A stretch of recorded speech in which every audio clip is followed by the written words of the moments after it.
सच्चिदानंद भगवान की, सतगुरु भगवान की। शिवोऽहं ब्रह्मानंदं परम सुखदं केवलं ज्ञानमूर्ति द्वन्द्वातीतं गगनसदृशं तत्त्वमस्यादिलक्ष्यम् एकं नित्यं विमलमचलं सर्वधि साक्षिभूतं भावातीतं त्रिगुणरहितं सद्गुरुं तं नमामि। नित्यशुद्धं निराभासं निराकारं निरञ्जनं नित्यबोधं चिदानन्दं तस्मै श्री गुरुवे नमः। तस्मै श्री गुरुवे नमः। तस्मै श्री गुरुवे नमः। सच्चिदानंद भगवान की। क्योंकि अभी जो गौ माता का मंदिर बना हुआ है, इस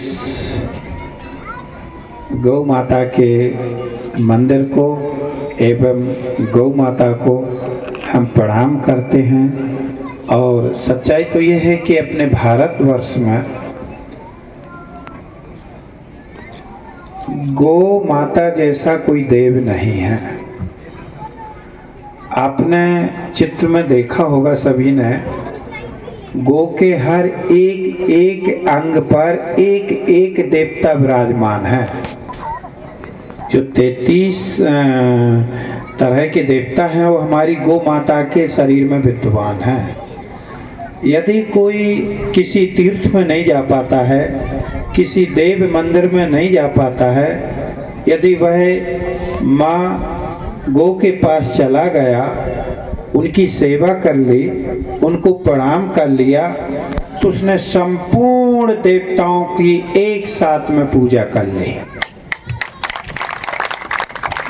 इसलिए चूँकि शायद मुझे पता नहीं रतलाम में कहीं गौ मंदिर है कि नहीं, लेकिन अभी मेरे सुनने में पहला मंदिर आ रहा। इसके लिए भी जिन्होंने ये बनवाया है, जिन संत आसाराम बापू के उसमें बना है, उन सभी को बहुत बहुत साधुवाद है। क्योंकि मैं फिर बता दूं, गौ एक देव है। क्यों? अगर हम वेदांत के विषय में जाएंगे तो विषय थोड़ा लंबा हो जाएगा। जैसे एक गौ माता के शरीर में सारे देवता हैं, इसी तरह ये जो ब्रह्मांड है, अब यहाँ गौ कौन है ये समझना भी जरूरी है। क्योंकि जिसका हम दूध पीते हैं, जिसकी हम सेवा करते हैं, जैसे अभी महाराज जी ने बताया गाय के बारे में, तो वास्तव में ये बात सही है कि जो इच्छा आप अपने मन में रखोगे और सच्चे हृदय से यदि आप गौ माता की सेवा करोगे, उनको खिलाओगे पिलाओगे, तो ये बात सत्य है कि गौ माता आपकी मनोकामना पूर्ण करेगी।